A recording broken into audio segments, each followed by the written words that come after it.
CP Pinball, take two.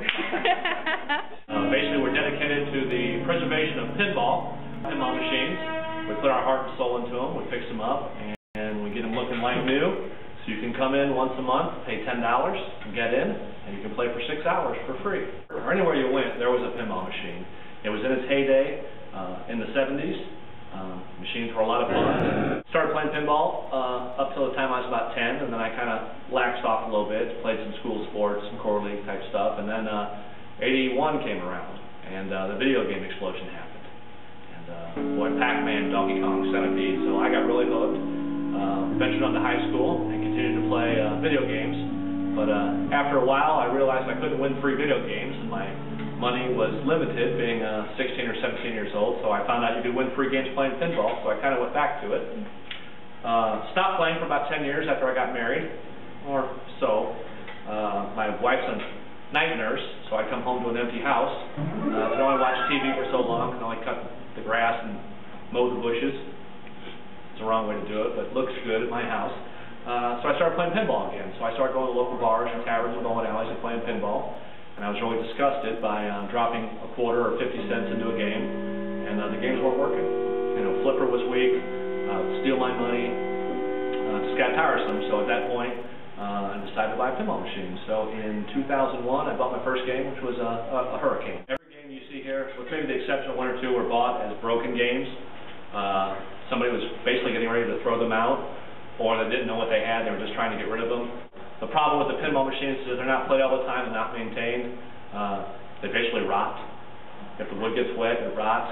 If the playfield isn't taken care of, basically the paint peels off.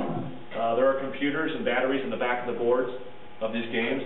If they're not maintained, the batteries will leak acid and cause damage. So we basically bring them in-house, take everything off of the pinball machine, wash it really well, do all the replacement parts, do any electrical upgrades that need to be done, possibly replace a computer board.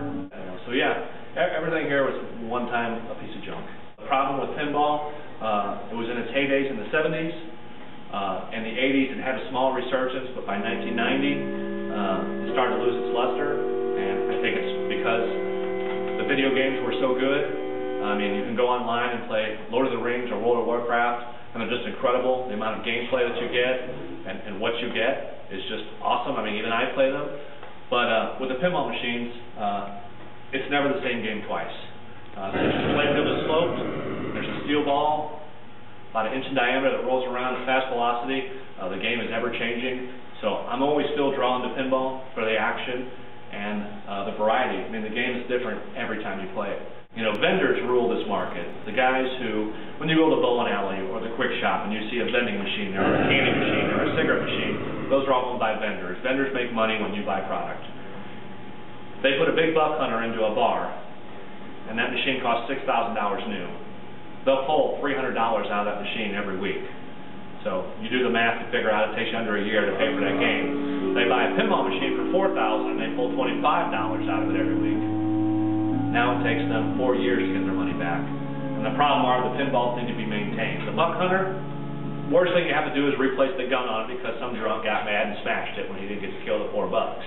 Pinball machines, dozens and hundreds of working parts. They really have to be maintained, and most of the time the operators just don't want to mess with it. What do you want to do, the hard work or the easy work? Well, they're picking the easy work, the fast cash. Basically, in the 70s we had 7 manufacturers in the U.S., 1 in Spain and 2 in Australia. But with the decline of pinball, we have 1 left in Stern. Basically, most manufacturers were gone by 92, and in 99, Williams was the last one to close up, and Stern was a manufacturer from the 80s who closed up in 85, but was lucky enough to buy the assets of an old pinball company and went back into business, and they are therefore the only manufacturer left. And it will probably remain that way until they go out of business. So pinballs are becoming a thing of the past.